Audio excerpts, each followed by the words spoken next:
Muy buenos días.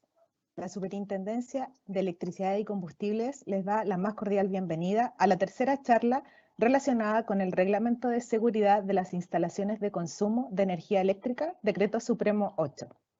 Las consultas pueden realizarlas a través del chat de consultas, habilitado para eso, ubicado al costado superior derecho, donde aparece el símbolo de preguntas.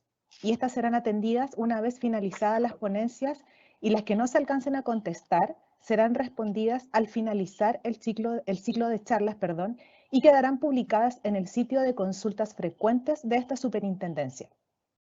Se otorgará además un break de 10 minutos al finalizar la segunda ponencia. Se compartirá también un link para responder una encuesta de satisfacción en el mismo chat al final de las presentaciones. Las presentaciones y videos de las charlas serán publicadas al finalizar el ciclo de estas en un link que se encontrará disponible en la página de la Superintendencia. A continuación, saludamos a los expositores que hoy nos acompañan. Giselle Brancalis Fortunati, profesional del Departamento Técnico de Inspección de Electricidad. Javier Hernández Venegas, profesional de la Unidad de Energías Renovables y Electromovilidad. También saludamos a toda la ciudadanía que nos acompaña hoy. Ahora invitamos a Giselle Brancalis, profesional del Departamento Técnico de Inspección Eléctrica, para que comience su exposición del pliego técnico normativo RIC 7, instalaciones de equipos, y posteriormente del pliego técnico normativo RIC 8, sistemas de emergencia. Giselle, adelante, por favor.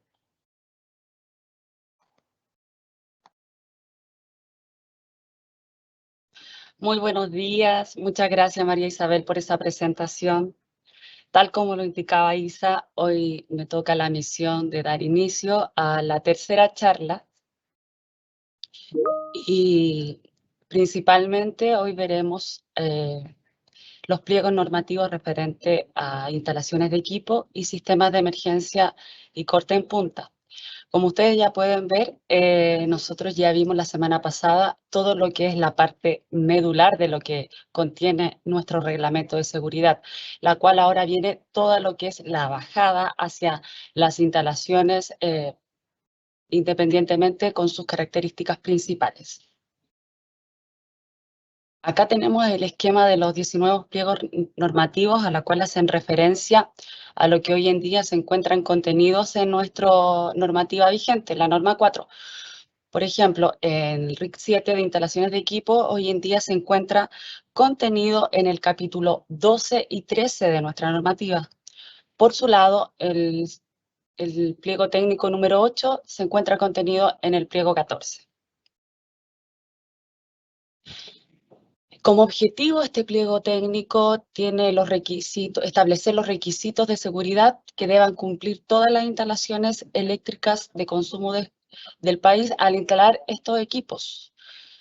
El alcance y el campo de aplicación de este pliego técnico es en el ámbito que comprende tanto las instalaciones de consumo de baja tensión como de media tensión. Hace referencia principalmente a las normas técnicas IS que ustedes ven acá, que acá principalmente indican algunas que vamos a ver un poquito más adelante, referente a algunos motores, algunos condensadores. Principalmente son eso lo que ve estas normativas. Referente a la terminología, acá me gustaría hacer una pausa porque, bueno, como ustedes ya han visto más o menos, la metodología, o sea, la estructura de los pliegos en todas es la misma. El objetivo, el campo de aplicación, referencias normativas, terminología y posteriormente se ve lo que es en sí y trata cada pliego técnico. Pero acá, la terminología es aplicable solamente al pliego técnico que la nombra, para que lo tengan presente. Principalmente este pliego técnico hace mención a la definición de accesible y accesible hace bajada también para accesible hacia las canalizaciones y a los equipos. Accesorio, aislación, carga, también hace carga no lineal y lineal, circuito, equipos. Acá en equipos hace también diferenciación entre equipos a prueba de picadura, a prueba de agua, etc. de falla también hace diferenciación entre distintos tipos de falla, entre otras terminologías que describe también este pliego técnico. Por su parte, como conceptos generales tenemos básicamente lo mismo que hoy en día nos señala el 1201 de nuestra norma actual, que indica que como instalación se considera como instalación de fuerza a toda aquella instalación en que la energía eléctrica se use preferentemente para obtener energía mecánica y o para intervenir algún tipo de proceso productivo industrial. Las canalizaciones se tienen que hacer teniendo en consideración lo que indique el pliego técnico, número 4, obviamente teniendo en consideración tanto las características del ambiente como las propias de la instalación.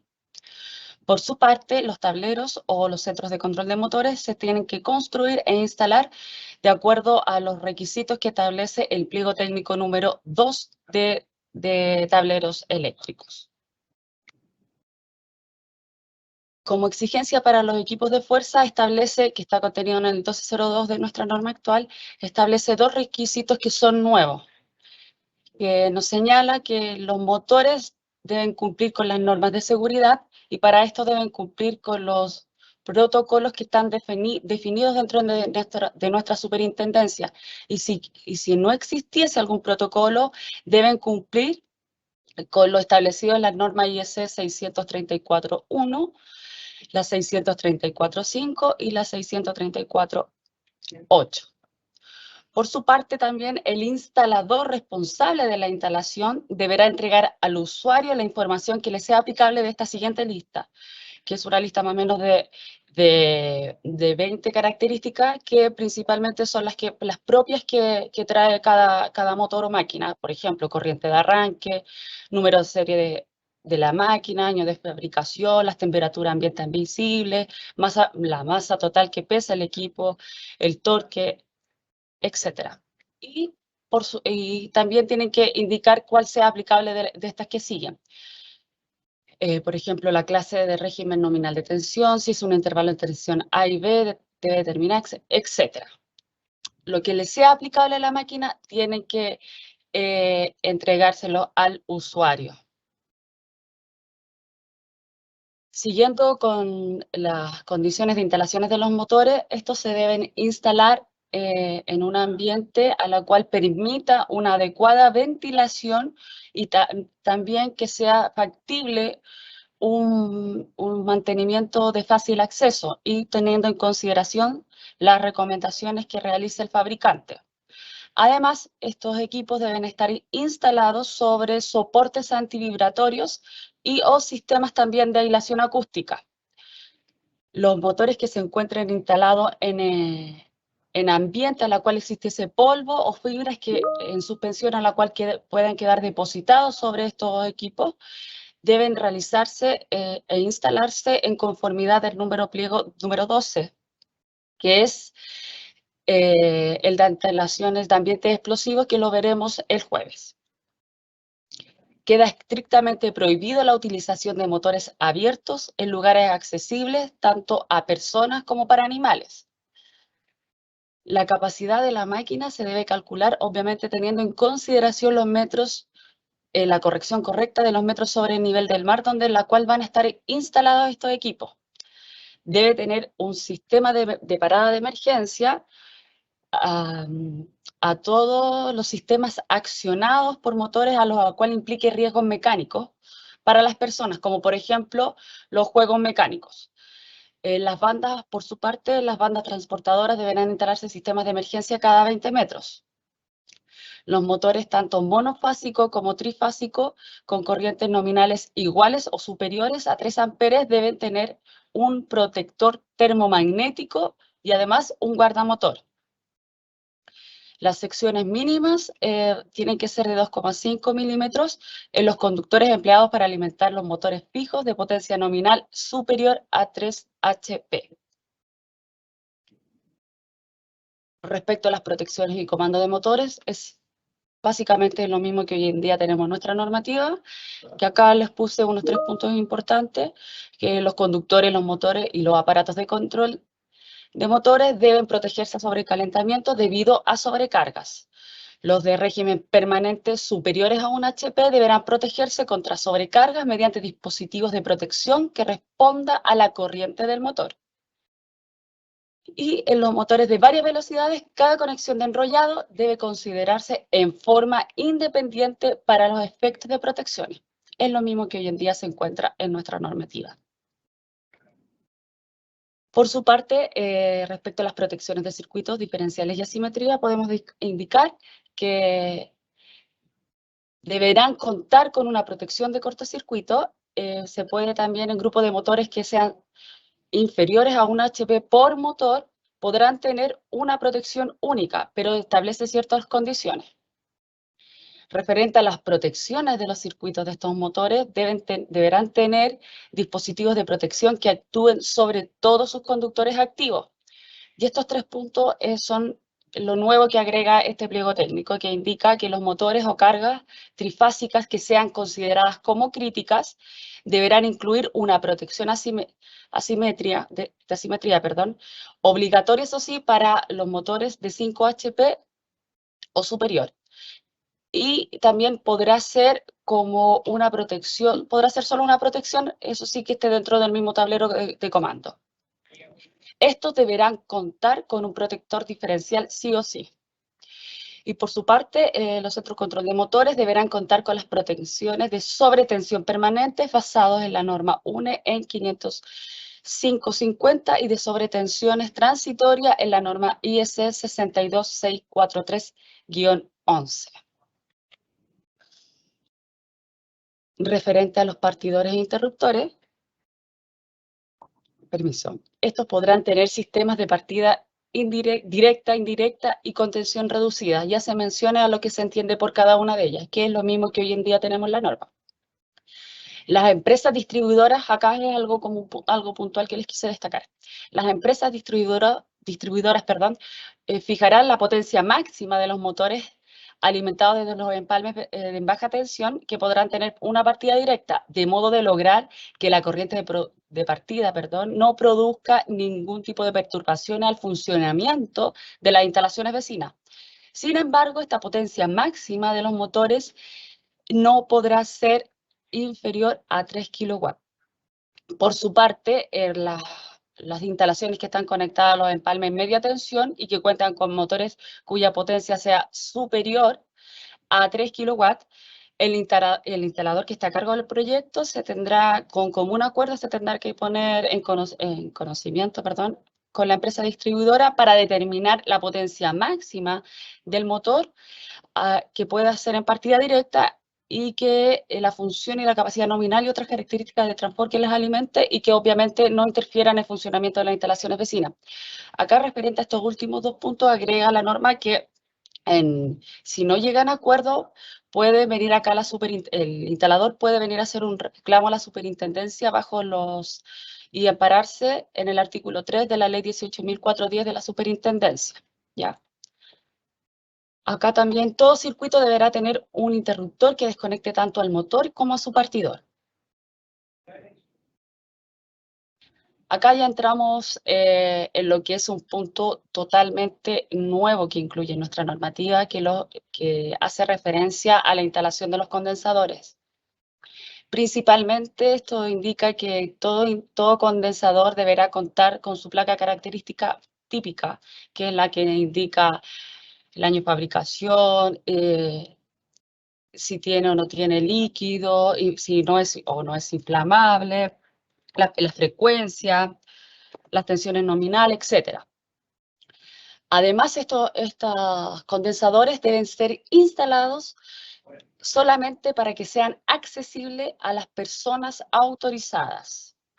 Las carcasas que sean metálicas de estos condensadores deberán estar aterrizadas a tierra y deberán ser conectadas al sistema eléctrico a través de resistencias de inserción. Por su parte, los condensadores hasta 1000 volt nominal también establece requisitos que indican que tendrán medios tanto para la descarga de la energía almacenada. La tensión residual será reducida a 75 volt nominal a menos dentro de 3 minutos o a 50 a menos de los primeros 5 minutos a partir de su desconexión de la fuente de alimentación. Se desconecta de la alimentación dentro de los primeros 3 minutos a 50 volt y de los 5 minutos, perdón, de 75 volt y dentro de los 5 minutos 50 volt. Y la tensión residual no debe presentar ningún tipo de riesgo para el contacto directo con las personas, por ende tiene que haber algún tipo de señalética que indique esto. No se va a permitir utilizar ningún tipo manual para conectar y desconectar al circuito de descarga de dichos condensadores. Los conductores de estos condensadores no serán menor a 135% de la corriente nominal del condensador.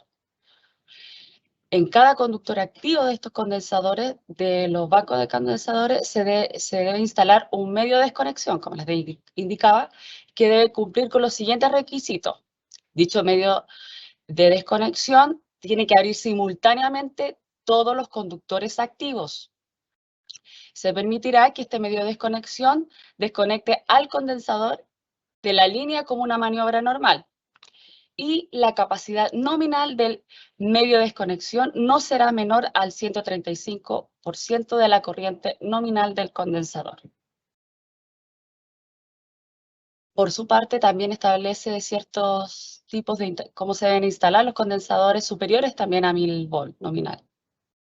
Para operar este tipo de condensadores, pueden ser accionados en grupo que cumplan los siguientes requisitos. Deben soportar continuamente el 135% de la corriente nominal de la instalación del condensador. Debe interrumpir la corriente tanto de carga máxima, continua del condensador, del banco condensador o de la instalación de los condensadores que sean desconectados como unidad. El soporte debe soportar la máxima corriente de arranque y también soportar las corrientes producidas por fallas de los condensadores en el lado del desconectador. Referente a las protecciones de sobrecorriente, se deben instalar un medio para detectar e interrumpir cualquier falla. Esto puede ser tanto individual como en grupos. Los condensadores que no lleven indicación de temperatura máxima admisible en su placa característica no van a poder ser instalados en ambientes que sean de 50 grados Celsius o superior. Y para la utilización de estos condensadores en lugares que estén sobre los 2000 metros sobre nivel del mar, se tendrá que tener en consideración las recomendaciones que indique el fabricante o en su ausencia de estas, deberán cumplir con lo indicado en la norma IS 60831-1. Eso era por su parte los condensadores. Ahora nos vamos a lo que es la instalación de equipos de climatización. Hoy en día contenido en el 1301 de la norma 4, que aquí la norma dice equipos de calefacción, si es que no me equivoco. Bueno, estos equipos, la instalación sirve obviamente para que la energía eléctrica se use para variar la temperatura ambiental en el recinto. Los circuitos de estos equipos deberán estar separados de otros consumos. Eso sí, las máquinas que necesiten elementos calefactores, acá que la clasificación entre como fuerza, el motor puede indicar como fuerza, pueden conectarse a los circuitos de fuerza. ¿Ya?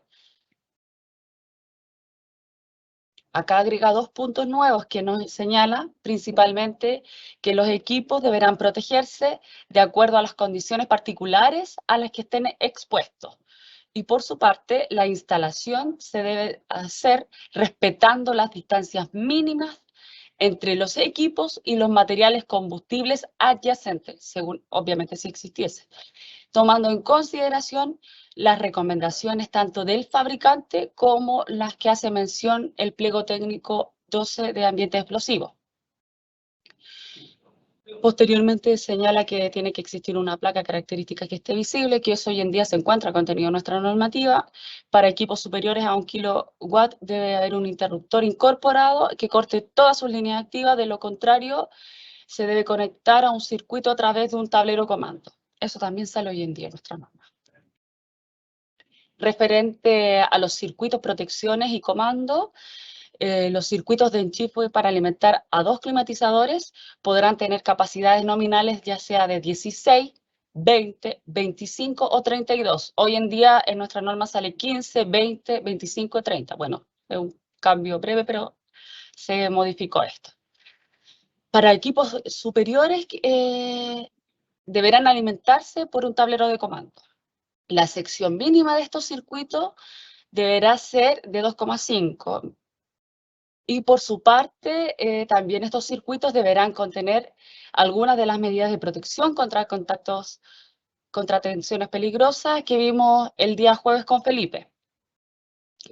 Y acá agrega 2 puntos nuevos que señala que los dispositivos de interrupción controlados térmicamente y la combinación de termostatos e interruptores controlados manualmente podrán utilizarse simultáneamente tanto para controles y también para medios de desconexión, pero establece ciertas condiciones. Acá, muy importante, todos los circuitos deberán contar con protección tanto termomagnética como su protección diferencial. Y los circuitos se deben canalizar según la sección número 7 del pliego número 4.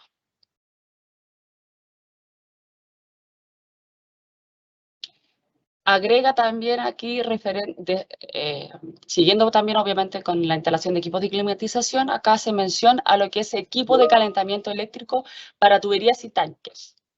Ya se la bajada ya directamente como por tipo de elemento que les mostraré a continuación. Bueno, estos equipos deben estar aprobados como adecuados para su uso si están preparados tanto para el entorno físico, químico y térmico. Además, obviamente, se tiene que tomar en consideración las recomendaciones que indique el fabricante para su instalación. Deberán también estar instalados de modo que queden protegidos contra los daños físicos a los cuales pudiesen estar expuestos. Las superficies externas que funcionen a 60 grados o superior deben estar protegidas y separadas térmicamente, aisladas para proteger, obviamente, a las personas al contacto. Y también se deberán instalar avisos de señalética de precaución a intervalos frecuentes a lo largo de la tubería o el tanque, para evitar el contacto con la persona que pueda sufrir algún tipo de quemadura. Por su parte, el elemento de calentamiento por resistencia, estos serán sujetos a la superficie que se quiera calentar por medios que no sean obviamente aislantes térmicos. Cuando se instalen en tuberías flexibles, deben tener la capacidad de flexión compatible con la tubería. Referente a los cables de alimentación, eso sí, los cables fríos y los conductores terminales de los calefactores de los elementos de resistencia deben ser adecuados a la temperatura a la cual van a estar expuestos. Y también se va a permitir que los conductores no calefactores puedan estar cubiertos por un aislante térmico. Y finalmente, el tema de calentamiento por impedancia. Las superficies externas accesibles a la tubería o el tanque pueden ser calentadas, estarán físicamente protegidas, también separadas o térmicamente aisladas. Todo sistema de calentamiento por impedancia para tuberías y tanques, en la cual funcione a más de 24 volts, pero no a más de 50, debe ser puesto a tierra en los puntos designados que establezcan. Los conductores que estén conectados al secundario del transformador tendrán una capacidad de al menos 100% de la carga total de dicho calentador. Por su parte, el calentamiento por inducción, las bobinas que operan a tensiones que son superiores a 24 volts deben estar protegidas dentro de las cubiertas no metálicas o metálicas con ranuras en sitios tanto aislados para proteger obviamente a las personas. Y referente a los caminos de parásitas, de estas deben ser conectadas equipotencialmente para evitar formación de arco. O sea, acá como resumen, podemos ver que prácticamente es lo mismo que hoy en día está contenido en nuestra normativa, hace salvedades importantes en relación al tema de seguridad. También agrégalo, como lo vimos, el tema de los condensadores, que básicamente es lo mismo que hoy en día se viene realizando en las instalaciones, Y agrega este tema que hace la bajada respecto a las instalaciones de equipos de climatización. Eso es como resumen referente a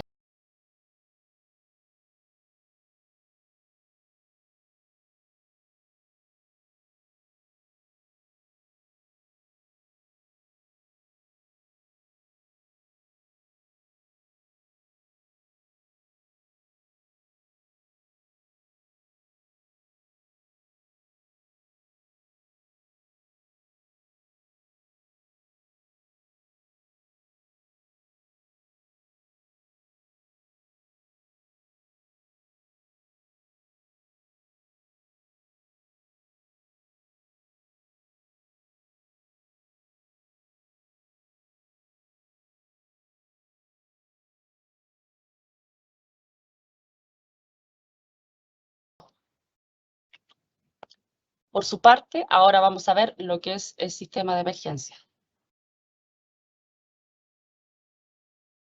Como objetivo, bueno, establece los requisitos que deben cumplir todos los sistemas de emergencia y de instalaciones que estén dentro del país. El alcance y el campo de aplicación de esto es para todos los sistemas de emergencia que estén instalados en las instalaciones de consumo a lo largo del país, como les comentaba. Refiere a las normas IEC y algunas UNE que principalmente son de los equipos que se utilizan en dichos sistemas de emergencia, como son las UPS, algunas baterías. Eso es principalmente. Terminología define iluminación, que se entiende por iluminación de seguridad, iluminación de evacuación, la iluminación de antipánico, iluminación de zonas de trabajo riesgoso, señaléticas de seguridad, entre otro tipo de terminologías. Bueno, estos sistemas de emergencia están destinados a suministrar iluminación, fuerza o ambos a los equipos y áreas designadas en el caso de que falle el suministro de energía desde la red pública o en el caso de algún tipo de accidente de elementos previstos para suministrar, distribuir y controlar la iluminación y fuerza esenciales para la seguridad de la vida humana. ¿Quiénes deben tener estos tipos de sistemas de emergencia? ¿Qué tipo de recinto? Bueno, acá entran todos los recintos asistenciales, llámese hospitales, clínicas, CEFAM, consultorios, todos los asistenciales. Por su parte, también los recintos educacionales, liceos, universidades, etcétera.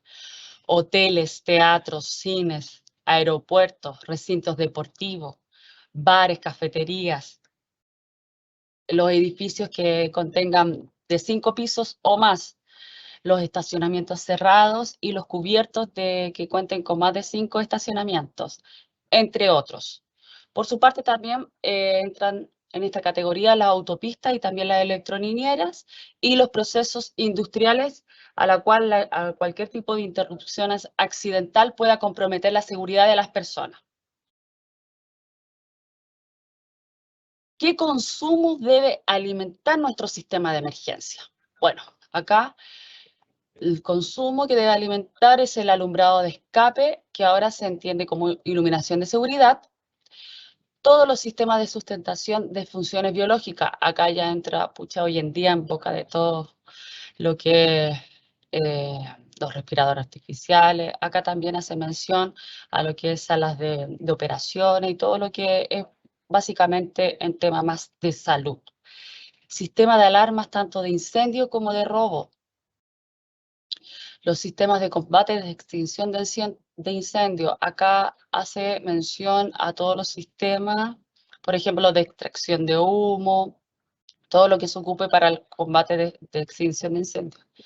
Sistema de alimentación de centros de carga de transporte público, las unidades de suministro de combustible que están contenidos en el decreto 138 del año 2015 del Ministerio de Energía, y todo otro consumo que tenga características similares. También se puede alimentar como sistema de emergencia. Estos sistemas de emergencia se deben instalar, se deben canalizar mediante lo que esté establecido en el reglamento, perdón, en el pliego número 4, sección 7. Los equipos que se utilicen en estos sistemas deberán ser aprobados para el uso específico en sistemas de emergencia. Tanto en el empalme como en el tablero se debe colocar una placa visiblemente con una placa que indique que esta instalación cuenta con un sistema de emergencia, y además de esa placa debe indicar el procedimiento a la cual se debe desconectar este sistema de emergencia en caso de cualquier tipo de siniestro. Para edificaciones de más de 5 pisos deberá instalarse un sistema de control a distancia, que esto tiene que estar tanto en la recepción o en la consejería, y se debe hacer en relación a lo que indica el punto 675 del pliego 2, que aquí básicamente es que dice que tiene que haber un botón que haga como un paro de emergencia, para que se entienda, que desconecte este sistema de emergencia ante cualquier tipo de siniestro. Estos sistemas de emergencia deben ser periódicamente probados, y estas pruebas en ningún caso pueden superar el año. Y además debe existir un registro de esas pruebas y estar disponibles en caso de alguna fiscalización de la superintendencia. Acá vamos a la clasificación de los sistemas de emergencia contenido en el 14.2 de la norma 4. Pero esto es nuevo, esta es una nueva clasificación. Como grupo 0, acá entran todos los que se alimentan consumos que no toleran interrupciones superiores a los 15 minutos. Por su parte, el grupo 1 son los que alimentan consumos que no toleran interrupciones superiores a los 15 segundos. Y el grupo 2 son los que alimentan consumos que no toleran interrupciones. Grupo 0, superior a 15 minutos. Grupo 1, superiores a 15 segundos. Y el grupo 2 no tolera ningún tipo de interrupción. Esto es nuevo, porque la clasificación era distinta a la que hoy tiene contenida en la norma 4. ¿De cómo se alimentan nuestros sistemas de emergencia? Bueno, este sistema se puede alimentar por baterías acumuladores, por grupo motor generador, por este tipo de equipos autoenergizados, por UPS y por empalmes separados también. Esto también está contenido hoy en nuestra normativa. Por acá yo les destaqué algunos puntos que son nuevos. De las baterías de acumuladores podemos decir que esto sirve para alimentar tanto al grupo 0, el 1 o el 2. Perdón. El funcionamiento de esta batería debe ser capaz de mantener una tensión no menor al 85% del valor nominal. Esto sí lo debe tener constante y debe soportar no inferior a 60 minutos. Toda la carga. Y para edificios de más de 5 pisos, estos 60 minutos se pasan a 120 minutos. O sea, 120 minutos deben funcionar las baterías y ser capaces de tener una tensión no menor al 85% del valor nominal. Dichas baterías deben tener una vida mínima de 10 años en 20 grados Celsius, o sea, en condiciones de 20 grados Celsius. También estas deberán estar ubicadas en un recinto que permita una fácil ventilación, de modo de evitar que se produzcan acumulación de gases. Y las instalaciones de dichas baterías deberán cumplir lo establecido en la norma 1 en 502.72-2. Por su parte, el grupo motor generador también sirve para alimentar los 3 grupos, pero aquí hace mención y una salvedad respecto al grupo número 1 y 2, que deberán contar sí o sí con equipo de control de transferencia automática, porque recuerden que el 2 es el que no tolera interrupciones y el grupo 1 el de los 15 segundos. Pero por su parte, el grupo 0, ya que el grupo 0 está establecido que son los consumos que superan 15 minutos de desconexión, ningún problema, que pueden estar conectados y hacer transferencia manual. Estos motores deberán tener un estanque de combustible a la cual permita el funcionamiento a plena carga de 120 minutos como mínimo.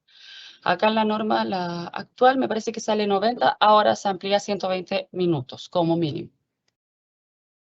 Referente a unidades autoenergizadas, podemos decir que estas deben ser tales como para mantener el 87,5% de su tensión nominal durante un mínimo de 60 minutos a plena carga.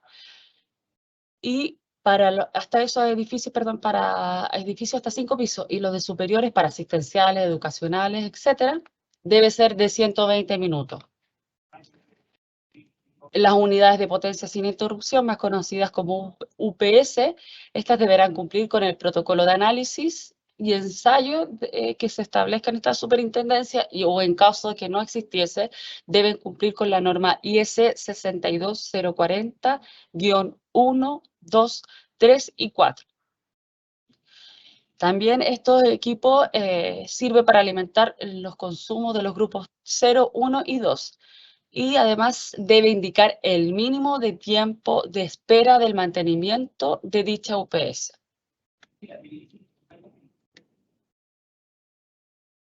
Acá nos vamos de lleno a lo que es el circuito de emergencia e iluminación de reemplazo, que es parte de nuestro sistema de emergencia de respaldo, a la cual permite que la continuidad de las actividades normal. Cuando éste proporcione una iluminación inferior al alumbrado normal, se usará para terminar el trabajo de forma segura. Acá establece que dicha iluminación de reemplazo deberá ser no inferior a 5 lux por 2 horas como mínimo a todos los recintos asistenciales, pero acá se menciona recintos asistenciales que se entienda, por ejemplo, en sala de hospitalización, de sala común, en los pasillos, en las salas de espera. Se tiene que establecer 5 lux por 2 horas como mínimo. Por su lado, todo lo que viene en sistema como en la urgencia o en los pabellones ya de operación, el nivel de iluminancia debe ser igual que el alumbrado normal durante 2 horas como mínimo.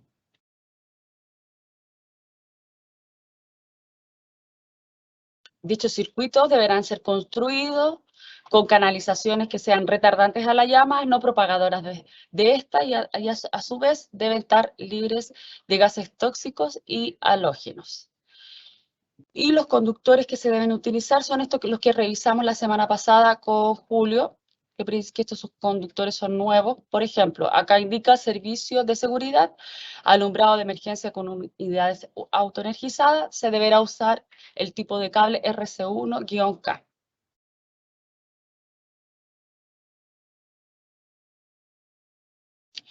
Bueno, los circuitos de emergencia deberán ser totalmente independientes. Aquí hace una excepción, claramente, pero es como muy obvia, que esta condición se exceptúa de esta condición a todas las instalaciones cuya fuente de alimentación está destinada y dimensionada para suplir la carga total de la instalación. Estos circuitos de emergencia no deben pasar por zonas que estén expuestas a riesgo de explosión. Y todo edificio de más de 5 pisos de niveles debe contar con una red inerte. Esto hoy en día se encuentra contenido en nuestra normativa, pero acá yo les quise destacar lo que incluye, que es como las exigencias nuevas que incluye nuestro pliego técnico. El punto de alimentación, bueno, este circuito debe cumplir las siguientes condiciones. El punto de alimentación deberá estar ubicado en el primer piso, en la fachada de este, y debidamente señalizado que indique red inerte de bomberos. Esto es lo nuevo. El punto B también es totalmente nuevo. Esta red tendrá a lo menos una alimentación por piso en un lugar visible que no esté a más de 40 metros en cualquier dirección de salida de emergencia, escalera, puerta, etc. Los conductores empleados serán los indicados en la tabla 8.1, que fue la que vimos anteriormente.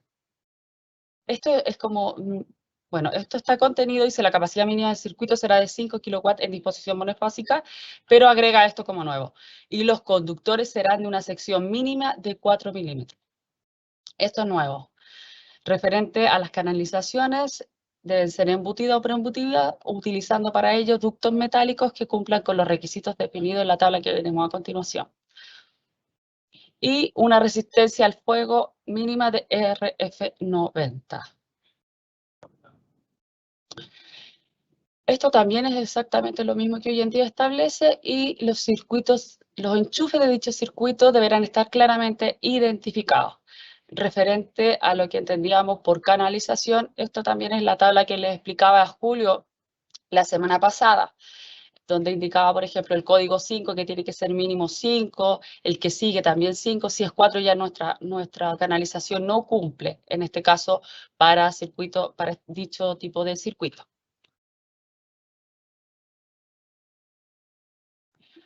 Seguimos con la iluminación de seguridad. Bueno, esta iluminación de seguridad es básicamente para facilitar y proporcionar vías de seguridad de escape de manera fácil y que sea sin posibilidad de confusiones, o sea, de evacuar lo más rápido posible. ¿Dónde se deben instalar estas iluminaciones de seguridad? La iluminación se debe instalar sobre cada puerta de salida de emergencia, que se denomina iluminación de evacuación. Cerca de las escaleras, iluminación antipánico. Cerca de cada cambio de nivel, iluminación de evacuación.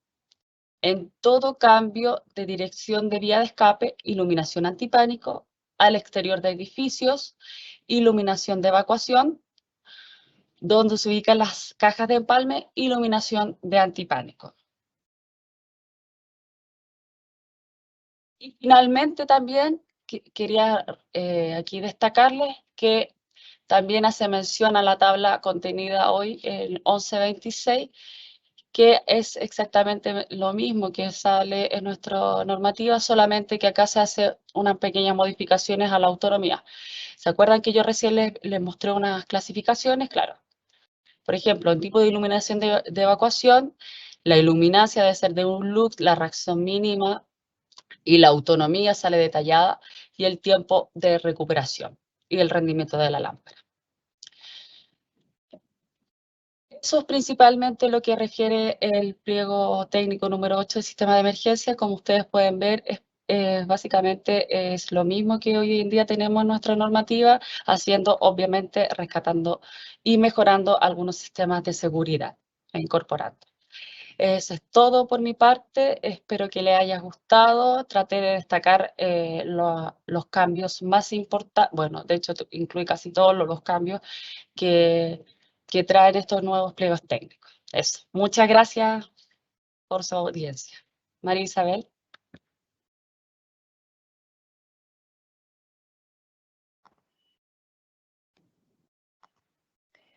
Gracias, Giselle. Bueno, te agradecemos las presentaciones y ahora los invito a tomar un break que durará 10 minutos, igual que las veces anteriores. Durante estos 10 minutos quedará un video informativo de la superintendencia.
Bienvenidos nuevamente. Tuvimos un inconveniente con el audio, así que les pedimos las disculpas correspondientes y lamentamos los inconvenientes, que esto les pudiese ocasionar. Bueno, continuamos con las exposiciones e invitamos a Javier Hernández, profesional de la Unidad de Energías Renovables y Electromovilidad, para que nos presente el pliego técnico normativo RIC 9, Sistemas de Autogeneración. Javier, adelante, por favor. Perfecto. Estoy proyectando. Y muchas gracias, María Isabel. Sí, ahí está. Perfecto. Bueno, primero que todo, muy buenos días a todos, ¿cierto? Mi nombre es Javier Hernández, trabajo en la Unidad de Energías Renovables, como dijo María Isabel, ¿cierto? Y el día de hoy vamos a tocar el pliego técnico RIC número 9, que tiene que ver con los sistemas de autogeneración. Ya, como dijeron mis compañeros anteriormente, acá se muestra el esquema de los diferentes 19 pliegos técnicos, dentro de los cuales nosotros vamos a hablar justamente el día de hoy de lo que sería el actual capítulo 14, ¿cierto? De la norma 4/2003, y que obviamente trae un montón de nuevas exigencias, ¿cierto? Y de regulación, debido a que vamos a justamente hablar todos estos problemas que habían antiguamente con el relé de potencia inversa, ¿cierto? De cómo yo me conecto a la red. Por lo tanto, hoy día, ¿cierto? Vamos a tratar de que esto quede un poquito más claro, ¿ya? Entonces, primero tenemos que este pliego técnico 9, ¿cierto? Tiene como objetivo, ¿cierto? Establecer los requisitos de seguridad que deben cumplir todos los sistemas de autogeneración en las instalaciones de consumo de energía eléctrica del país. Entendemos ya lo que es instalación de consumo, ¿cierto? De la unidad de medida, ¿cierto? O del medio hacia adentro. Dentro del alcance y campo de aplicación, ¿cierto? Esto va a aplicar siempre al diseño, la ejecución, la inspección y el mantenimiento y conexión de todas estas instalaciones de consumo que van a operar en paralelo con la red eléctrica de distribución. Hay que entender eso, ¿cierto? Vamos a operar en paralelo. No son aplicables las disposiciones de este pliego a las instalaciones a las que se refiere el inciso sexto del artículo 149 y el artículo 149 de la Ley General de Servicio Eléctrico. En otras palabras, generación distribuida, ¿cierto? Entonces, este pliego técnico va a hablar solamente de instalaciones de autogeneración que no inyectan energía a la red, a diferencia de la generación distribuida. Y ahí dentro de las referencias normativas, ¿cierto? Tenemos, ¿cierto? Lo que es la IS 62, la 60.255-1, que va a estar principalmente ligada a el relé de potencia inversa. Entonces, dentro de las exigencias generales, ¿cierto? Sabemos que el diseño y construcción debe asegurar que la instalación no presenta riesgo para los operadores o usuarios, ¿ya? Además que el funcionamiento no debe provocar averías en la red ni disminuciones en las condiciones de seguridad ni de calidad, ni tampoco alteraciones superiores a la admitida por la normativa vigente. Entonces, lo que se está mostrando acá, ¿cierto? Son diferentes sistemas de autogeneración que no inyectan energía a la red, tales como la generación fotovoltaica, que ustedes están viendo en el lado izquierdo, ¿cierto? O la aerogeneración, ¿cierto? O a través de un aerogenerador, ¿verdad? En una estación de servicio, o en el lado de acá abajo, un equipo de cogeneración eficiente, ¿cierto? Que principalmente, en términos muy generales, ¿cierto? Es un grupo electrógeno que obviamente funciona produciendo energía eléctrica, ¿cierto? Y ocupando el calor en vez de botarlo afuera, ¿cierto? También para, obviamente, ocuparlo calentando, digamos, el agua que va al interior de ciertas tuberías. En el fondo nos permite utilizar ambos tipos de fuentes de energía en un mismo proceso, ¿ya?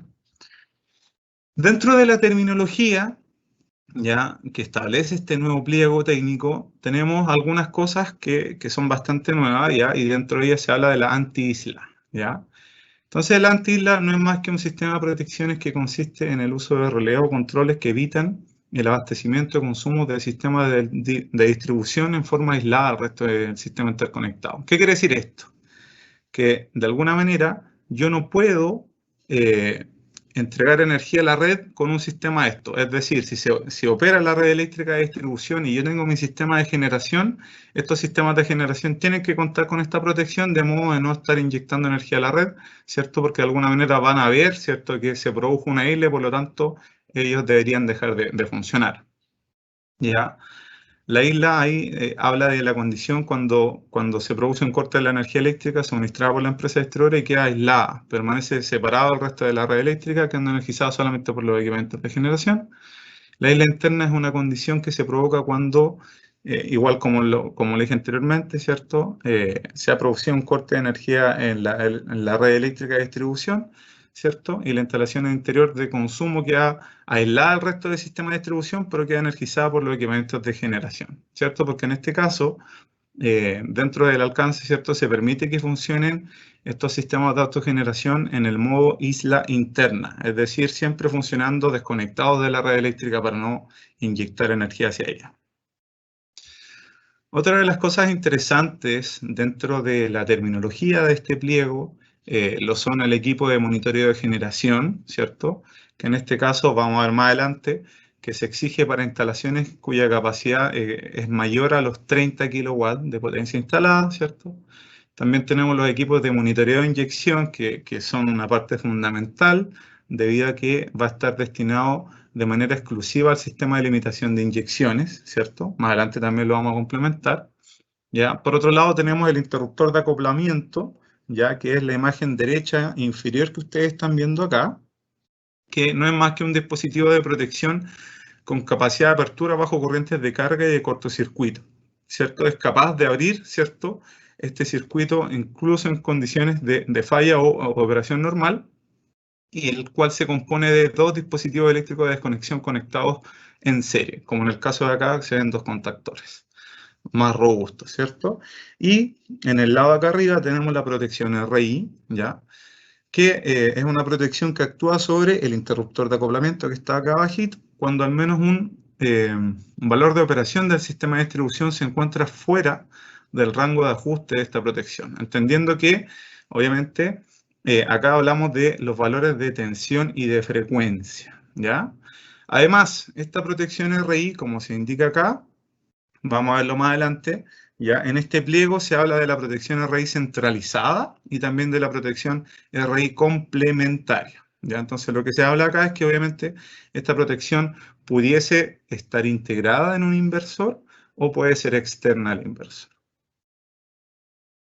Dentro de las terminologías que también tenemos en este pliego está la potencia nominal del generador, ¿cierto?, de este equipo, que va a ser la sumatoria de las potencias máximas de la unidad generadora. Tenemos la protección de potencia inversa, que es el elemento de protección que funciona sobre un valor deseado de potencia en una dirección dada o sobre la inversión de potencia. Ya es el que de alguna manera va a decir, oye, está pasando un electrón hacia la red, tienes que cortar el sistema de autogeneración o la instalación de consumo, lo cual vamos a ver en función de las capacidades de potencia instalada y también de los tipos de condiciones que se pueden producir en función de cómo conectamos nuestro sistema de autogeneración a una instalación de consumo, ¿ya? Por otro lado, tenemos los sistemas de autogeneración, que es como lo que se define, digamos, en este pliego, y es principalmente sistemas de generación de energía eléctrica destinados a suministrar el consumo local del recinto o el equipamiento que se encuentra ubicado bajo la tuición y responsabilidad de su dueño o usuario, con independencia o con posibilidad de funcionamiento en paralelo con la red de distribución, ¿ya? Entonces hay que tener eso también presente. Ya para ir finalizando lo que es la terminología, porque yo traté de ir poniendo como los conceptos que son nuevos, ¿cierto? O los que pudieran generar un poco de duda, ¿cierto? Que los vamos a ir explicando en función de cómo vayamos avanzando en esta presentación. Otra de las cosas importantes acá es el sistema de control de inyección cero, ¿ya? Este es un sistema de control dinámico de potencia conformado por dispositivos eléctricos y o electrónicos que impiden la inyección de potencia a la red pública a través de la modulación de la generación para corregir la diferencia entre la potencia generada y la potencia consumida en la instalación. También tenemos estos conceptos que se trajeron acá del actual capítulo 14 de la norma 4/2003, ¿cierto?, en el cual se habla de los sistemas de transferencia abierta, en el cual un sistema de transferencia abierta es el estado de operación en el cual el traspaso de consumo desde la red de distribución pública al sistema de generación se realiza sin interconexión eléctrica entre ambos sistemas, mientras que tenemos un sistema de transferencia cerrada, el cual es el estado de operación en el cual el sistema de generación y la red pública permanecen interconectados en sincronismo en forma momentánea o permanente.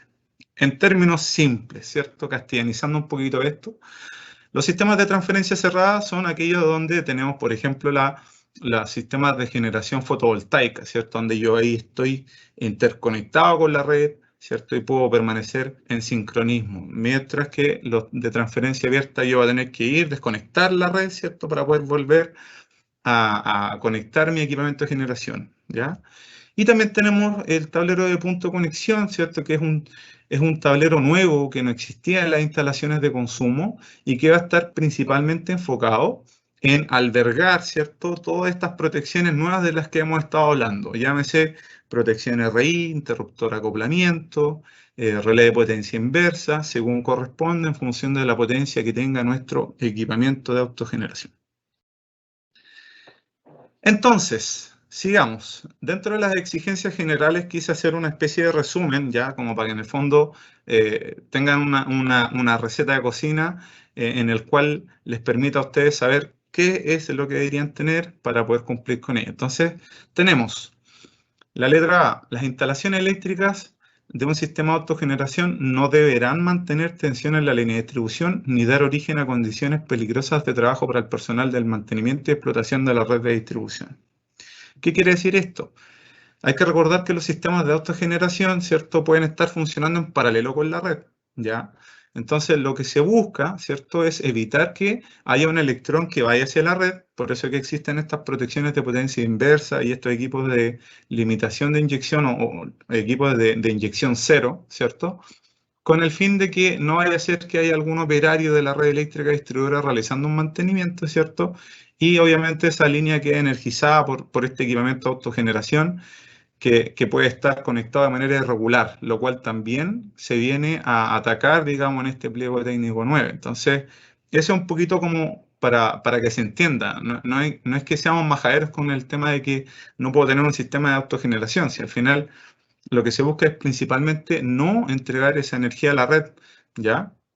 Por otro lado, la potencia máxima de los sistemas de autogeneración no podrá ser superior a la capacidad del empalme, ¿ya? Entonces, obviamente, yo voy a estar limitado con estos sistemas de autogeneración, ¿ya? Pero a diferencia de la generación distribuida, donde yo tengo un límite, que son los 300 kilos, acá me veo limitado por la capacidad del empalme. Entonces, podría yo, por ejemplo, tener un hospital, por así decirlo, ¿cierto?, donde tengo un consumo, ¿cierto?, un empalme de, no sé, 3 megas y podría eventualmente incluso yo tener un sistema de autogeneración de hasta 3 megas, ¿ya? Por otro lado, previo a la ejecución de un sistema de autogeneración, ¿cierto?, se deberá solicitar el informe de condiciones previas o factibilidad técnica de suministro ante la empresa distribuidora definida en el artículo 5.3 de la norma técnica de distribución.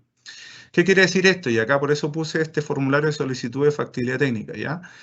Nosotros como superintendencia oficiamos, digamos, a las distribuidoras en tiempo atrás para que ellos pudieran incorporar en el certificado de factibilidad técnica, ¿cierto?, la solicitud de ustedes, ¿cierto?, de los diferentes usuarios o ciudadanía en función de si quieren tener un sistema de autogeneración o incluso la infraestructura para una electromovilidad. Entonces eso eventualmente hoy día ya existe, ya está operativo, por eso lo quisimos mostrar ahí, porque eso va a ser uno de los antecedentes que van a tener que entregar cuando se realice la declaración, o más bien dicho, la comunicación de puesta en servicio de un sistema de autogeneración.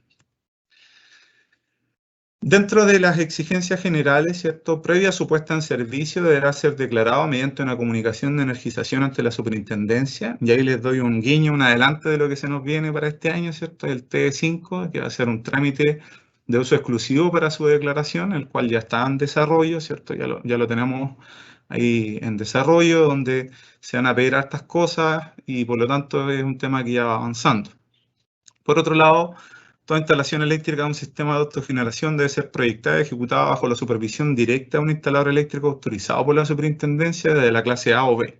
Ya hay que tener presente que En un sistema de autogeneración, ustedes ya se dieron cuenta que la limitante está asociada a un empalme y por lo tanto acá vamos a tener instalaciones que pueden tener capacidades muy altas, ¿cierto? Y por lo tanto hay diferentes tipos de generación, ya no solamente fotovoltaica, cogeneración, puede haber una generación diésel, entonces obviamente los conocimientos que se requieren son un poquito más complejos, ¿ya? Donde hay que tener otro tipo de competencias para poder realizar la proyección y también el mantenimiento de este tipo de instalaciones. Por eso es que está en esa exigencia. Además, deberá cumplir con el sistema de protección de interconexión hacia la red, el cual vamos a explicar un poquitito más adelante, ¿ya? Y lo importante acá es que se deberán regularizar las instalaciones de autogeneración que sean detectadas por las empresas distribuidoras. Acá también establecemos el procedimiento de información y cómo se debiera normalizar este tipo de instalaciones por parte del usuario, ¿ya? Todas aquellas materias relativas al diseño, construcción, mantenimiento, reparación, modificación, inspección, fabricación, ¿cierto? Todo lo que está escrito ahí, se establecerán en conformidad con las instrucciones técnicas de carácter general que emita la superintendencia para tales efectos. En ausencia de estas, podrán aplicarse las instrucciones técnicas normativas definidas bajo los artículos 149 bis, en este caso de generación distribuida. ¿Qué quiere decir esto? Que de alguna manera, si yo quisiera, por ejemplo, tener un sistema de autogeneración que no inyecta energía a la red a través de un sistema fotovoltaico, ¿cierto? Yo podría entonces ocupar, en ausencia de la instrucción técnica general, el RGR02 2020, ¿ya? O lo mismo con un sistema eólico, ¿ya? Eso es lo que quiere decir principalmente. Por otro lado, y también ahí les hago el guiño de lo nuevo que hemos estado realizando durante este año, ¿cierto? Este mismo pliego, el pliego técnico 9, de acuerdo a su punto 5.7, ¿ya? Establece que se requiere contar con un trámite que permita monitorear y fiscalizar las instalaciones de autogeneración que hay en el país, por eso que le dice el guiño del T5, y en otro de sus puntos, en el 5.13, establece que los sistemas de autogeneración aislados de la red y de distribución deberán ser diseñados y declarados de acuerdo a la instrucción técnica de carácter general que imparta la superintendencia y no les serán aplicables las disposiciones técnicas de este pliego, ¿ya? Por eso pusimos ahí en esta imagen del lado derecho la instrucción técnica general RIC 9.1-2021, que es la que está recién sacadita del horno, ¿cierto? Entró en vigencia durante este mes, en mayo de este año, y es el que va a regular las instalaciones de autogeneración que están aisladas de la red eléctrica, específicamente sistemas fotovoltaicos aislados. Por eso es que se muestra la imagen ahí abajo. ¿Ya? Esas son otras de las novedades que trae también parte de este pliego. Por otro lado, ahora vamos a hablar la detección de los sistemas de autogeneración de manera irregular, ¿ya? Entonces acá se establecen ciertos procedimientos, ¿ya? Exigencias para usuarios como también para la empresa eléctrica distribuidora. Es un poquito engorroso, pero lo vamos a tratar de explicar de manera bastante simple. 5.18.1. ¿Ya? Se notificará al usuario en forma inmediata con copia de la superintendencia, indicándole que debe dejar de operar dicho sistema y le informará que debe proceder con la normalización en un plazo no superior a 60 días hábiles. Esa es como la exigencia que debe tener la empresa eléctrica distribuidora cuando detecta una instalación de autogeneración de modo irregular. ¿Ya? Eso es como lo primero. Luego, en el caso de que en esa misma inspección o visita, ¿cierto?, donde la empresa distribuidora haya visto esto, ¿cierto? En el caso de que este usuario cuente con un medidor electromecánico o un medidor unidireccional, se deberá cambiar este medidor en forma inmediata a un medidor bidireccional que cumpla las exigencias de la sección número 8 de este pliego, que es donde se habla principalmente, y vamos a ver más adelante, de los anexos técnicos de la norma técnica de distribución, pero en estricto rigor se busca que si hay un medidor que está en una instalación irregular, sea cambiado inmediatamente con el fin de que obviamente puede que no esté realizando una correcta medición de los consumos, ¿cierto? Y por lo tanto podría estar incluso girando al revés. Por lo tanto, ahí lo que se busca es también, aparte de cambiar el medidor, ¿cierto?, auditar que no existan inyecciones de energía a la red que pongan en peligro la operación de la red, ¿ya?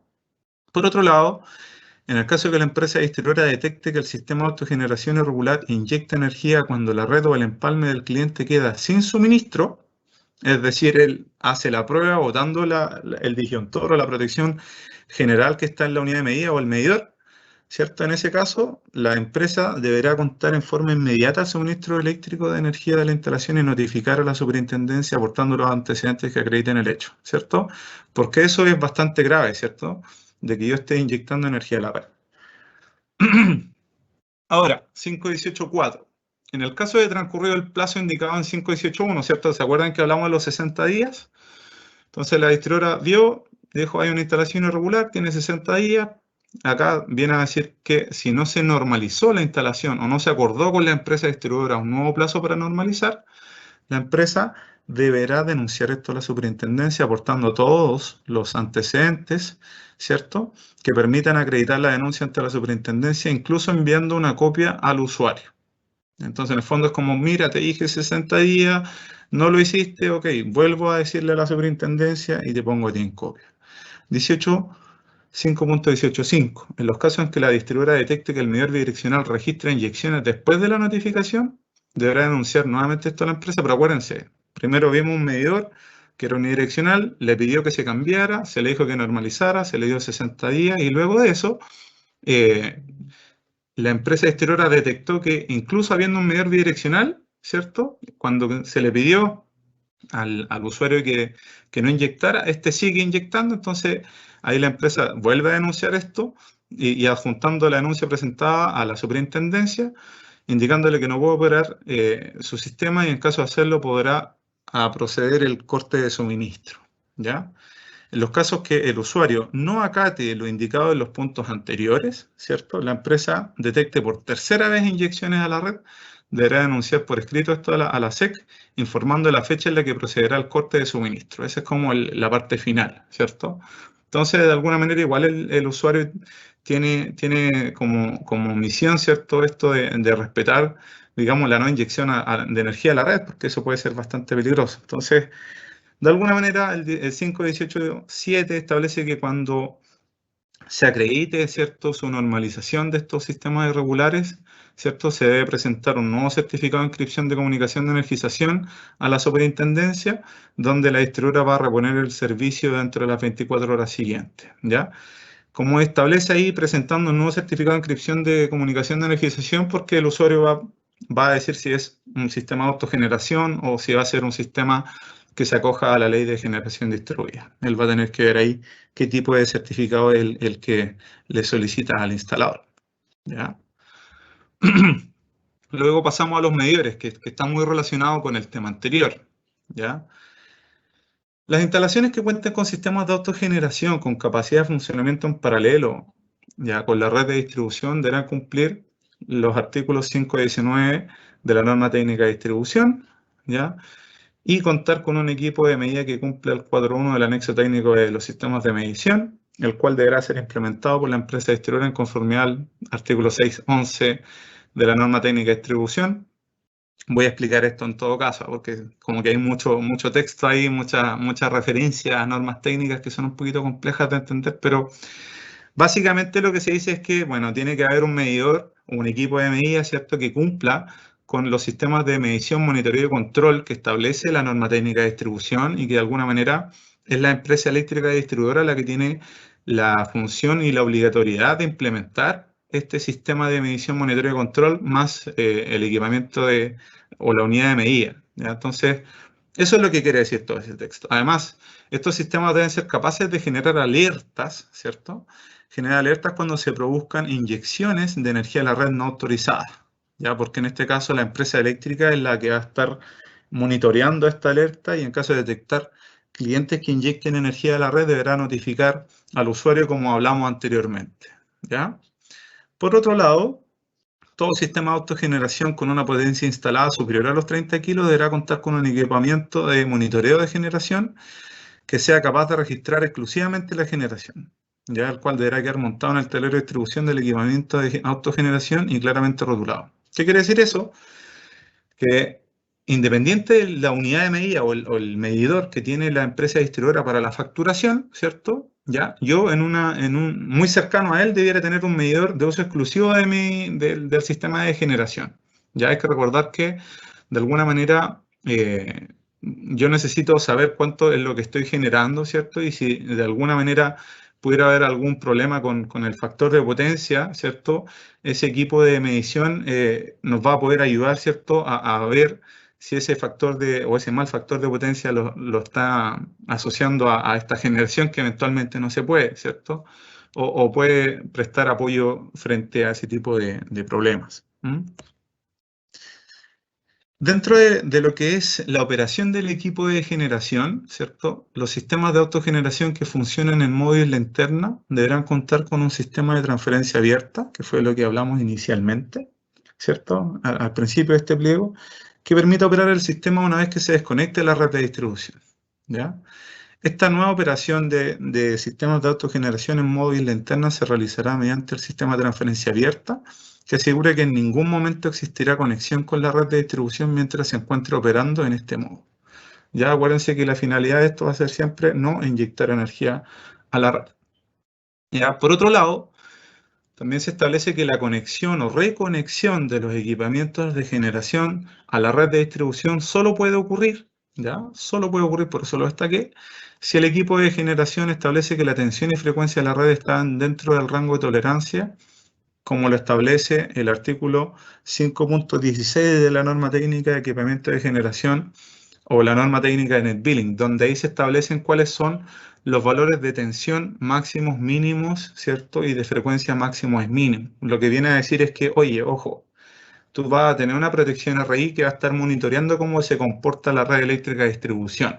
Por lo tanto, ¿cierto? En función de cómo ella se comporte, tú te vas a conectar, te vas a desconectar o te vas a reconectar. Eso es lo que viene a decir principalmente, ¿ya?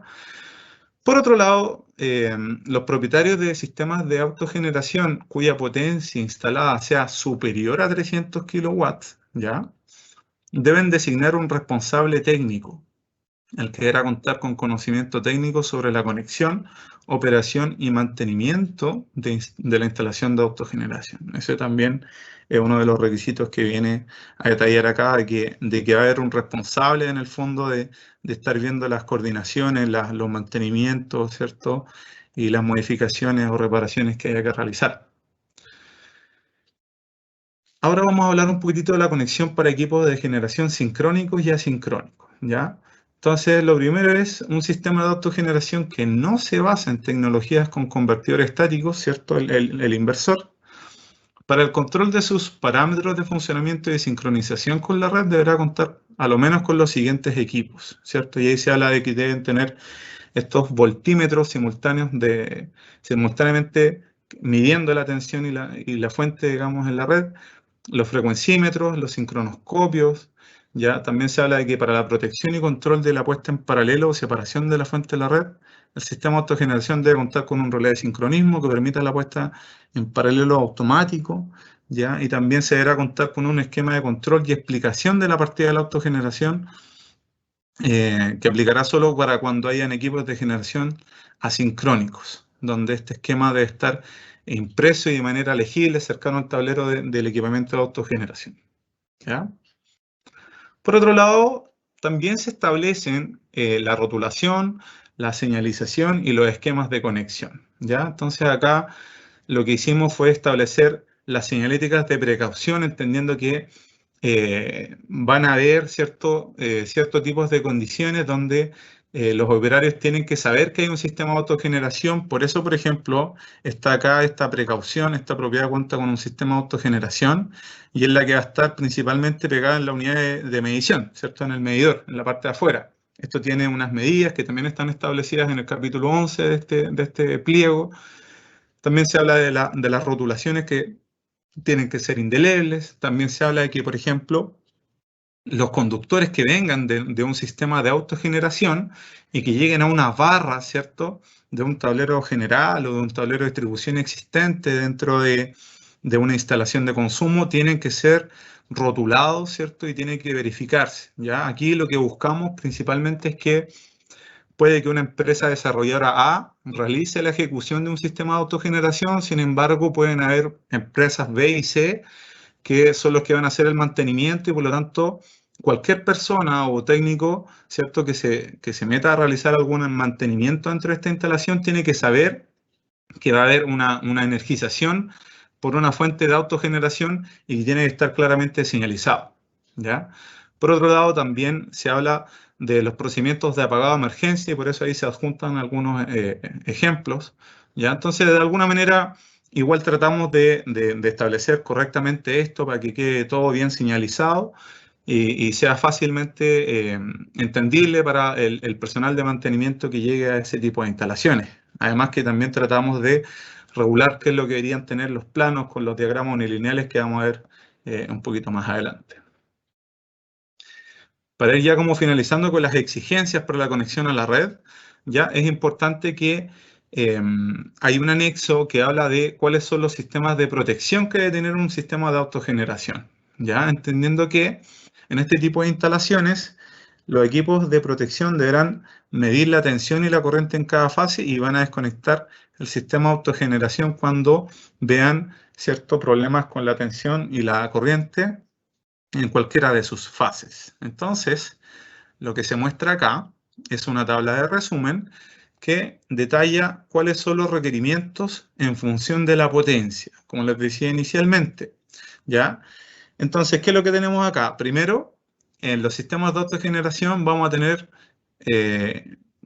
una discriminación o por así decirlo, instalaciones de hasta 10 kilos, ¿ya? Entonces, si tenemos instalaciones de hasta 10 kilos, ¿cierto?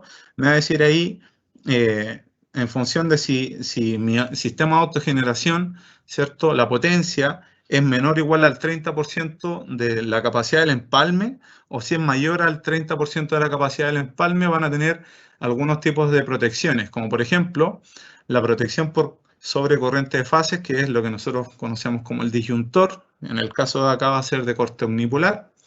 La protección por falla a tierra, que va a ser el diferencial. Más adelante vamos a ver que es del tipo A o B.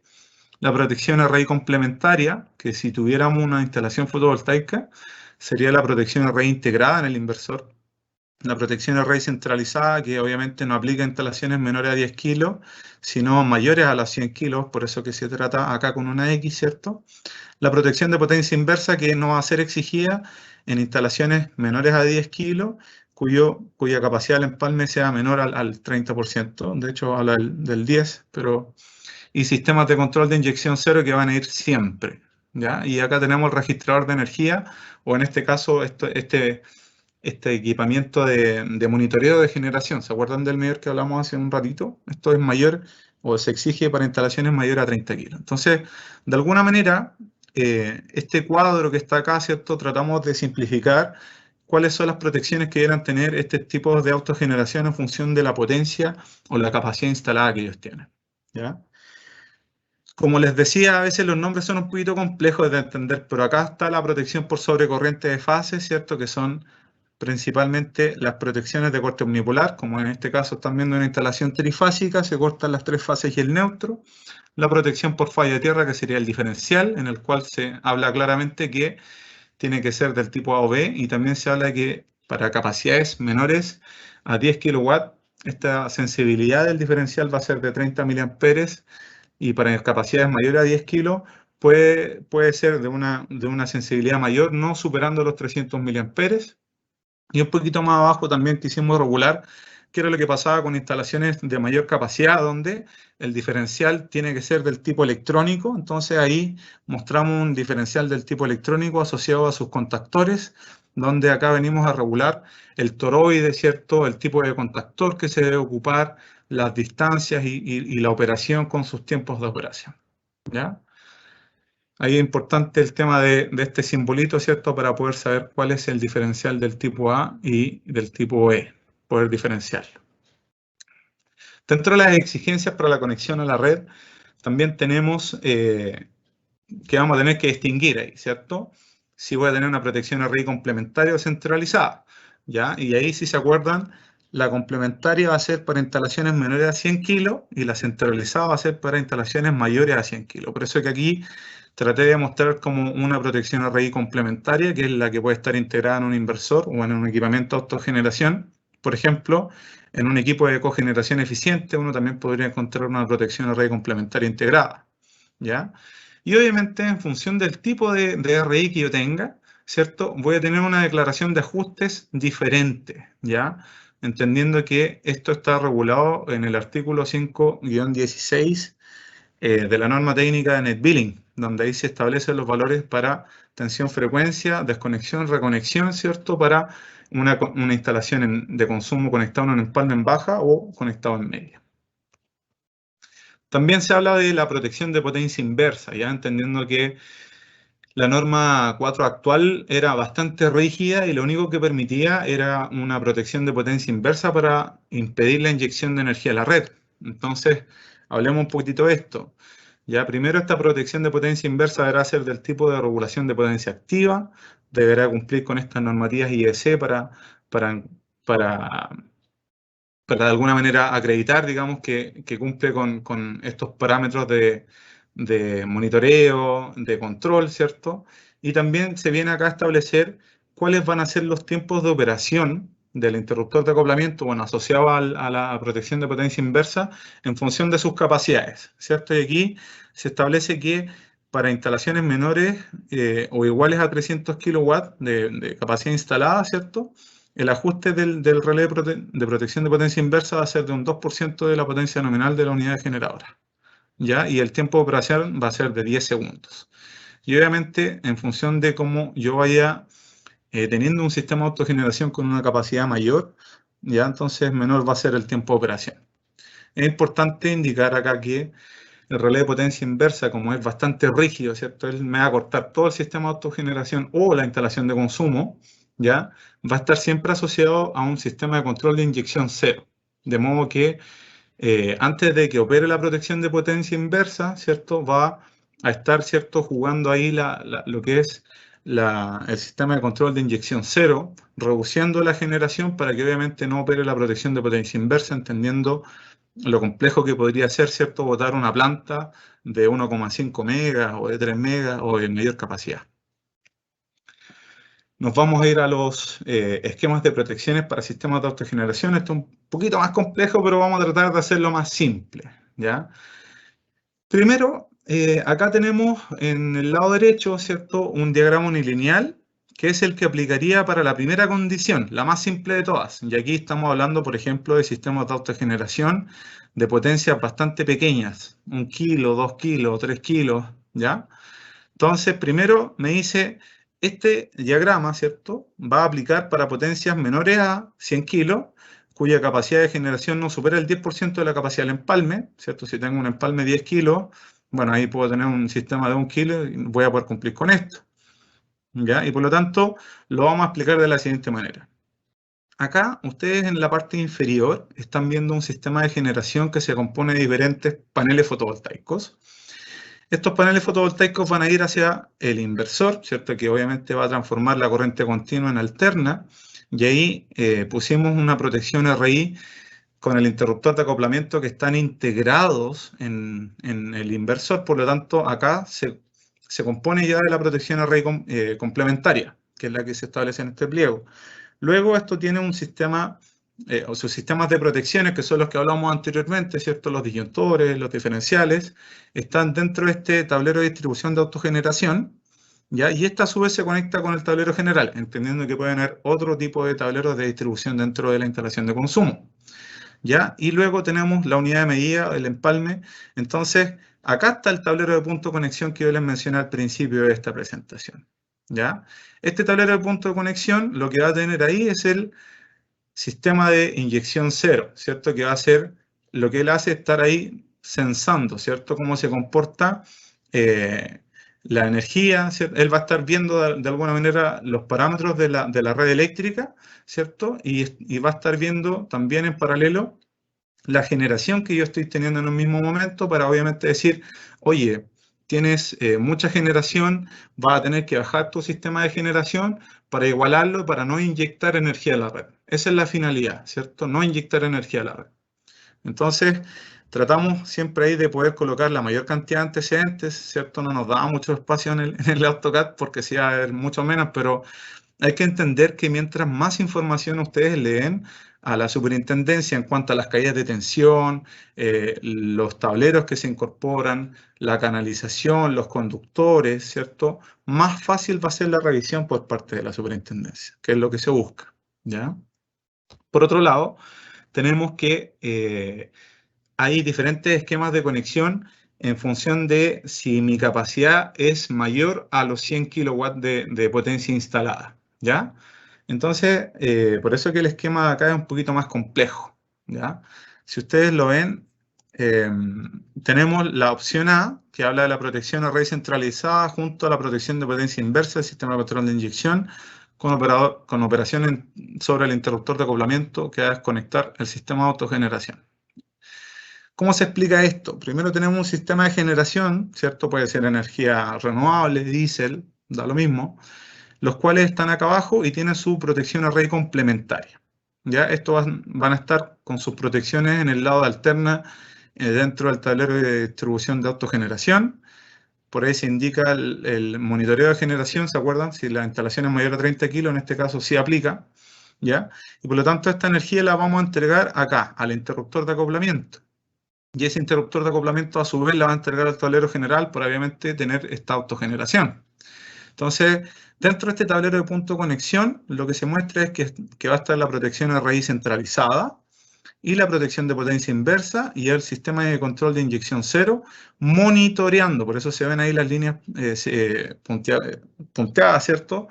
Que lo que indican es netamente estar censando. Ellos ven cómo se comporta la red, ven cómo se comporta la generación y también la inyección para evitar que obviamente pueda haber alguna inyección y por lo tanto el sistema de control de inyección cero va, ¿cierto?, a operar sobre este tipo de generación. Entonces, de alguna manera lo que se busca acá es que en este caso yo voy a desconectar solamente el sistema de autogeneración, ¿ya? Por otro lado, en la parte B es exactamente similar a lo anterior, solo que ahora se habla de un disparo transferido. ¿Qué quiere decir esto? Que en este caso la protección de potencia inversa, ¿cierto? En el lado anterior, la protección de potencia inversa y la RI externa podían operar ambas dentro del interruptor de acoplamiento, ocupándolo el mismo, ¿cierto? En el caso de acá no, ¿cierto? La protección de potencia inversa debe tener su propio interruptor de acoplamiento siempre y cuando yo ocupe esta solución de acá que es el disparo transferido donde obviamente el interruptor de acoplamiento de la RI externa está varios metros o incluso kilómetros más allá. Entonces ahí debe cortar solamente el suministro de autogeneración, ¿ya? Por otro lado, ¿cierto? Acá es donde nosotros vamos a botar todo el sistema de instalación de consumo. ¿Por qué razón? Porque de alguna manera se vienen a dar diferentes tipos de opciones, ya después vamos a ver el por qué, pero de alguna manera buscamos que la instalación de consumo, ¿cierto? Que viene la energía desde la red, ¿cierto? Va a pasar primero al interruptor de acoplamiento, ¿ya?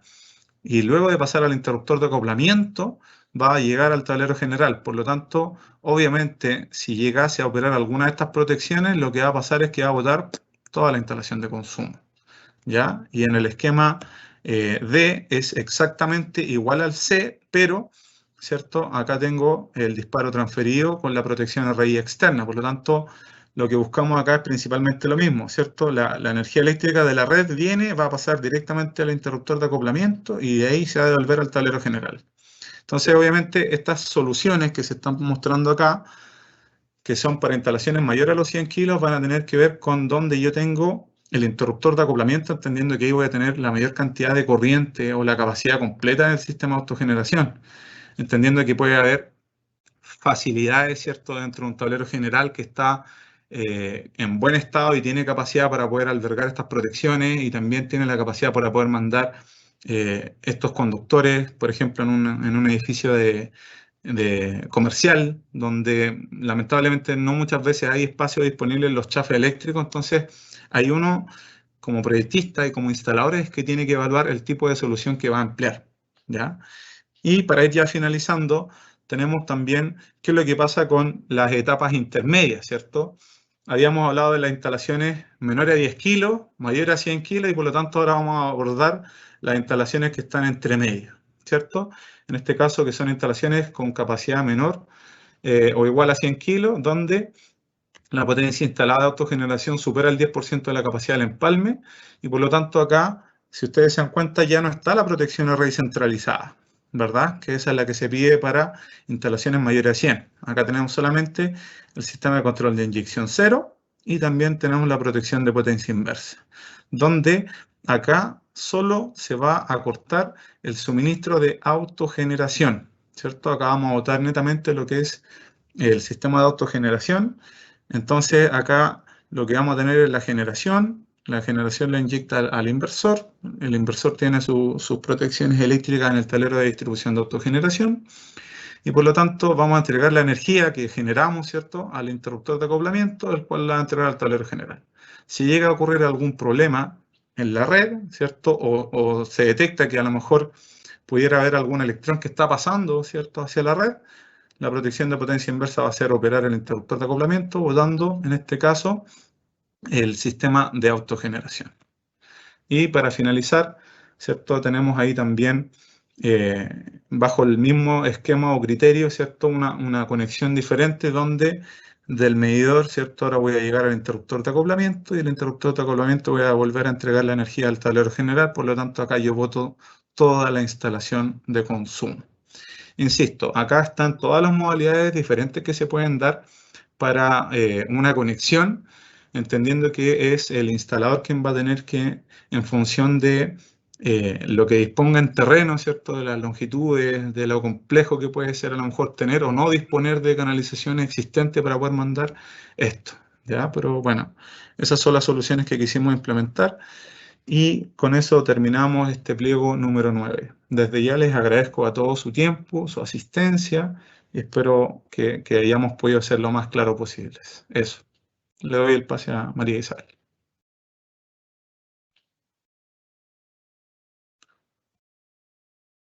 Muchas gracias, Javier, por tu presentación.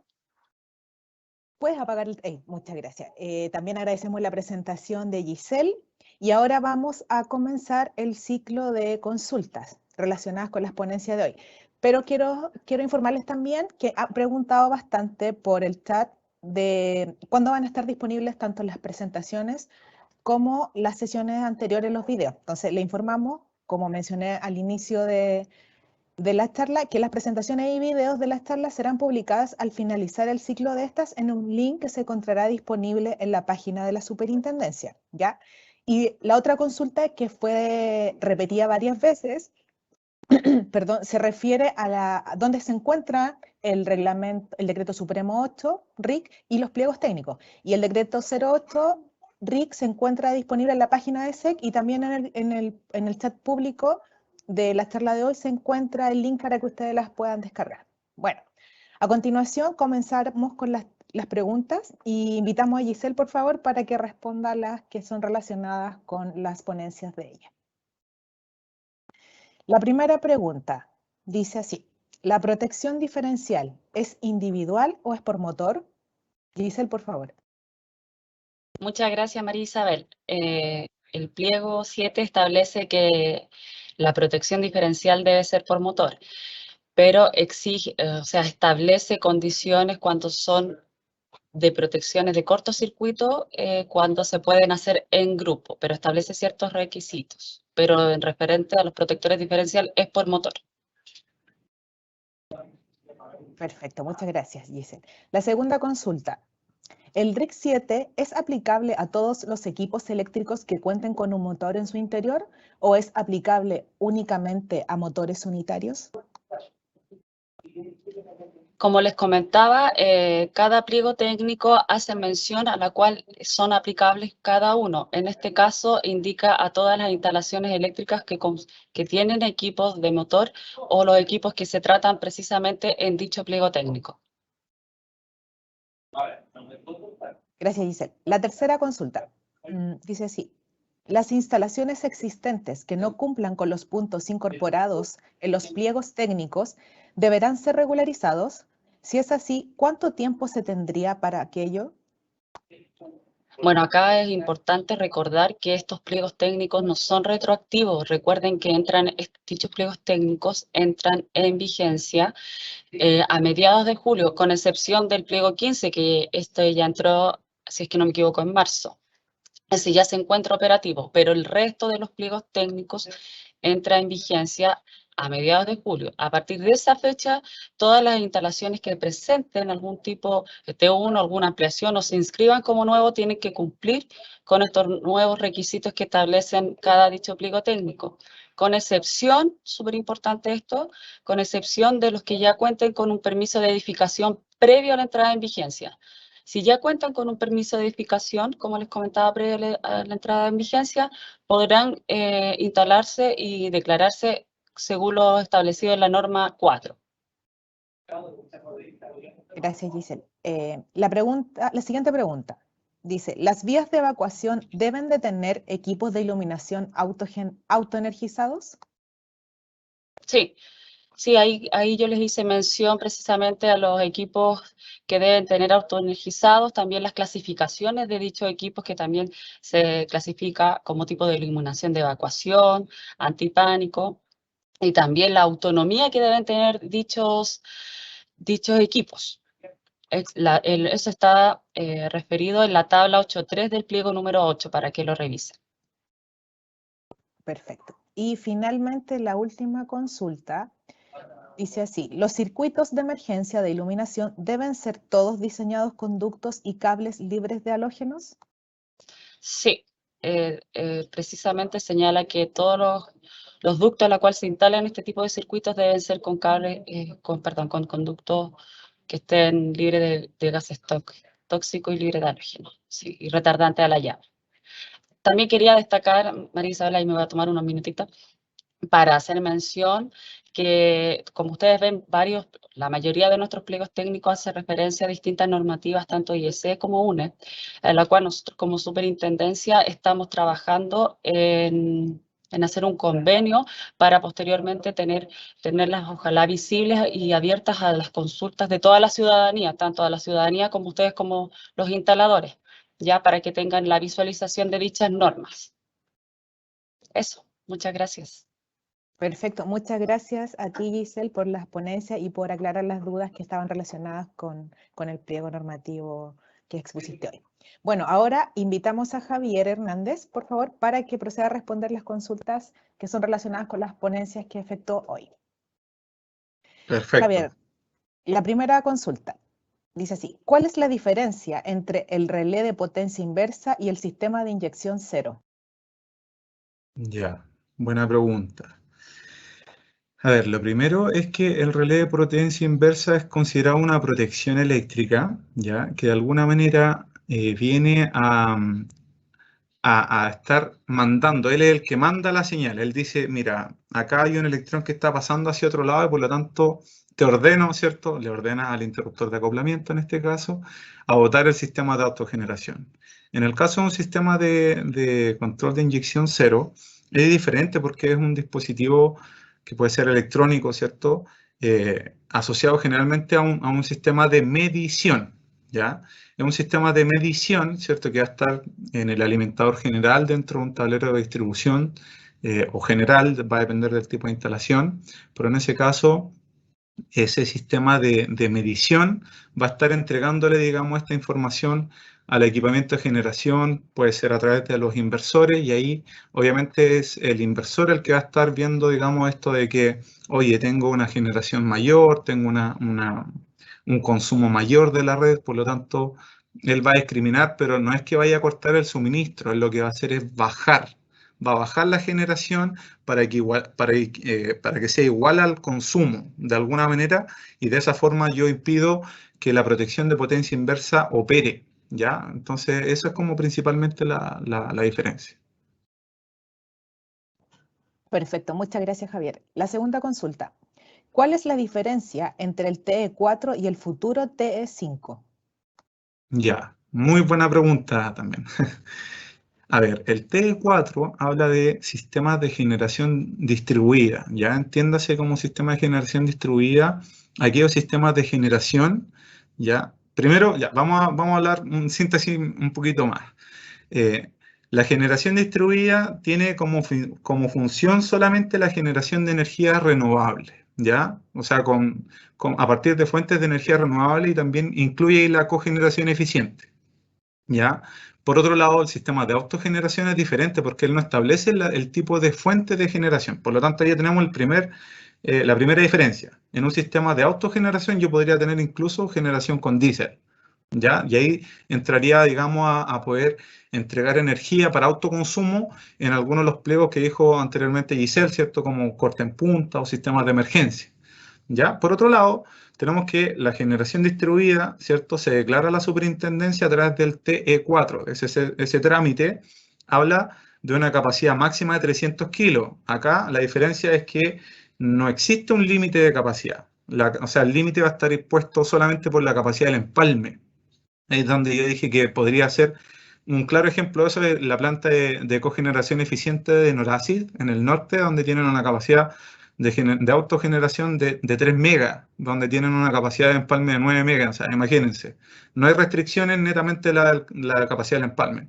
Y por lo tanto, el T5, a diferencia del T4, va a regular la autogeneración con cualquier fuente de energía renovable, va a tener que tener una factibilidad técnica, que es la que va a entregar la empresa eléctrica distribuidora, ¿cierto? Y no va a tener límite de potencia, pero sí va a tener estas restricciones de tener el relé de potencia inversa, el sistema de control de inyección cero, ¿cierto? Y también va a tener las demás protecciones eléctricas que ya dijimos, como los disyuntores, ¿cierto? Los diferenciales, las protecciones RI complementarias o centralizadas. Entonces esa es un poquito la diferencia entre el TE5 y el TE4, que se viene más adelante. Muchas gracias, Javier. La siguiente consulta dice, ¿qué pasa con los sistemas de autogeneración en lugares donde no llega una compañía distribuidora y es la autogeneración la única alternativa? ¿Cuál sería el procedimiento en cuanto a factibilidad técnica para hacer el futuro T5? Ya, buena pregunta también.